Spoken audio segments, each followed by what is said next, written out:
Okay, let's just get right into it. Have you ever looked around just completely exhausted from swiping and thought to yourself, why is dating today impossibly hard?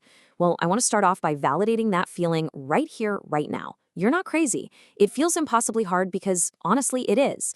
But here's the really fascinating part. The secret to fixing your love life, it's not about finding some hidden better dating app or, buying a whole new wardrobe. The surprising key to actually finding lasting love lies in behavioral science. So, welcome to today's explainer, where we're going to systematically and scientifically decode your dating life. To do all this, we're going to anchor our explainer today in the brilliant work of Logan Ury, specifically her book, How to Not Die Alone. Now, Ury is a behavioral scientist turned dating coach, and what is so interesting about her approach is that she uses these actionable, really specific diagnostic frameworks to figure out exactly why we stumble in our romantic lives. So today, we're going to use her insights to uncover those blind spots that are probably right now actively sabotaging your search for love. Here's our roadmap for today. We'll start with why dating is hard. Move into the 3 dating tendencies, look at the mathematics of love, break down your adult attachment style, and finally, wrap up with how to date intentionally. Let's kick things off with section 1, why dating is hard, also known as the modern trap. Before we get into fixing your personal habits, I really want to assure you that the landscape itself is literally stacked against you.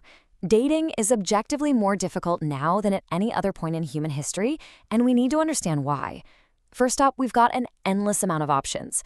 Think about it. In the past, you married someone from your village. Today, you've got thousands of singles right in your pocket. And this creates a crippling paradox of choice where you're constantly wondering, wait, is there someone better just one swipe away? Add to that the false comfort of online research. We kind of trick ourselves into thinking we can just Google our way to the perfect partner. Then, throw in the compare and despair cycle of perfectly curated relationships on social media, combined with a real lack of functional relationship role models in our actual day-to-day lives. It's a total recipe for dating burnout. Moving right along to section 2, the 3 dating tendencies, diagnosing your blind spots. All right, so now that we've validated the societal problems, let's pivot the focus directly onto you.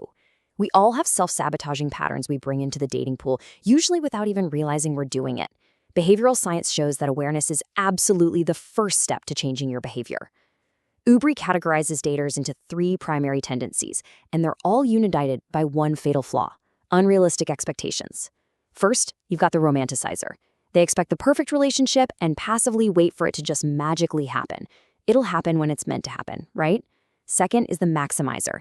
They expect the perfect partner, constantly turning over every single stone with the motto, why settle?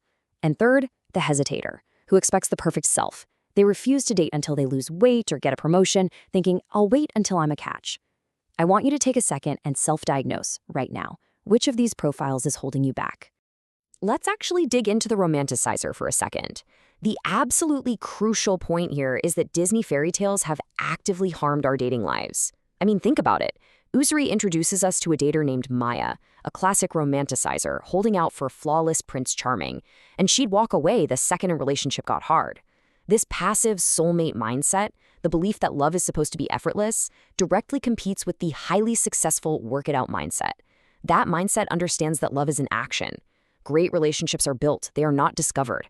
Maya only actually found happiness when she ditched the fairy tale nonsense and chose to put effort into a real, imperfect relationship. Which brings us to section 3, the mathematics of love, the science of settling down. This perfectly sets up our second tendency, the maximizer. Meet Stephen. Now, Stephen had a wonderful girlfriend, but he was completely paralyzed by the fear of making the wrong choice.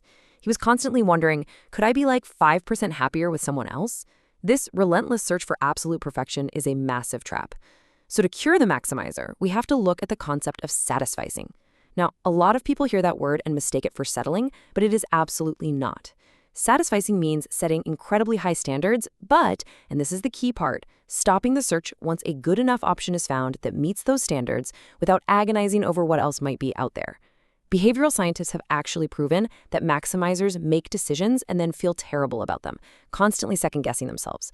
Satisficers, on the other hand, they make decisions and end up much, much happier. Subjective happiness beats the objective illusion of perfection every single time. So how does a maximizer actually force themselves to stop searching? Well, we ground this in real math, using something called the secretary problem. This is a super famous behavioral science algorithm. It was designed to help you make the absolute best decision when you have a vast pool of options and you literally can't review all of them. It cures that endless searching by giving you a hard mathematical stopping point. And that magical stopping point? It's exactly 37%. So here is how you actually apply the 37% rule to your love life. First, you calculate your dating window. Say you plan to actively date between ages 18 and 40. That's a 22-year window, right? 37% of that time takes you to around age 26. Your goal during that first 37% is simply to gather data and establish a benchmark, the single best person you dated in that era. After you pass that 37% mark, you stop exploring. You commit to the very next person you meet who beats that benchmark. It's brilliant, it's totally rational, and it frees you from the crippling anxiety of infinite choice. Let's jump into Section 4, your adult attachment style. Attachment in action. Consider Vivian. She's an anxious, highly organized PR executive, but she's trapped in this loop of disappointing dating patterns. Every guy who genuinely liked her, she thought was boring, and every guy who pulled away, she chased them relentlessly. Why does this happen? Well, it all traces back to developmental psychology. Mary Ainsworth's really famous strange situation experiment identified 3 main attachment styles that carry right over into our adult relationships. There are these secure daters. They're comfortable with intimacy and clear boundaries. Then you have anxious daters who fear abandonment and require almost constant reassurance. And finally, the avoidant daters. They fear losing their independence and instinctively pull away the second things get too close.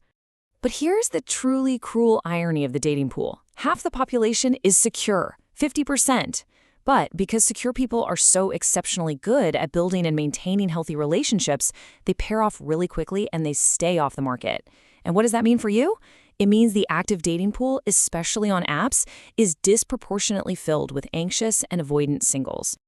And that skewed dating pool leads right into this, the anxious avoidant loop. This is an incredibly toxic cycle. The anxious dater craves closeness, right? Which immediately triggers the avoidant dater to pull away. And that pull away makes the anxious dater chase them even harder. It creates this massive illusion of passion, but honestly, it's really just anxiety. The most actionable advice here, if you know you are anxious or avoidant, you need to actively seek out a secure partner. You have to learn to appreciate reliability and consistent communication, even if your anxious brain initially tries to tell you it's quote-unquote boring. All right, on to our final section. Section 5, how to date intentionally, taking action. We really need to specifically address our third dating tendency here, the hesitator. These are the folks waiting for their lives to be 100% perfectly in order before they start trying to find love. But as Logan Ury brilliantly points out, you'll never be 100% ready for anything, including and perhaps especially dating. The hesitator is completely ignoring the massive opportunity cost of waiting. By sitting on the sidelines, you're missing out on getting your dating reps in. You aren't learning what you actually like, and you definitely aren't practicing your communication skills. Look, you have to accept that you're imperfect and just get out there anyway, because guess what? Everyone else out there is imperfect too. A massive part of intentional dating is knowing how to properly move forward. And that brings us to a really key point. Irrevocable decisions actually make us happier in the long term. There was this famous Harvard photography experiment that proved when people make a choice they absolutely cannot reverse, their brain immediately starts a psychological process of rationalization, basically convincing them they made the right call. But if you leave a door even slightly open, you actively prevent true psychological healing. In dating, keeping an ex around as a maybe is literally destroying your current happiness. So the absolutely crucial takeaway here is you must make the changeable decision unchangeable. Here is your tactical, step-by-step guide to shutting that door for good. Step 1, delete their number. Step 2, block them on all social media platforms. And yes, block their family too, so you aren't accidentally seeing them in random holiday photos. And Step 3, block them on Venmo. Seriously, I mean it. You do not need the emotional trauma of seeing your ex send an eggplant emoji payment to some random new fling, right? Protect your peace and just close the door. Well, we've covered the modern traps, the mathematical algorithms for settling down, and the psychological loops that hold us back. So I want to leave you with this final provocative thought to chew on. What is your dating blind spot? And what science-backed step will you take today to fix it? Are you a romanticizer who needs to finally put in the work? Are you a maximizer who desperately needs to apply that 37% rule? Or maybe a hesitator who just needs to bite the bullet and get out there? The science is incredibly clear on this. The next intentional move is entirely up to you.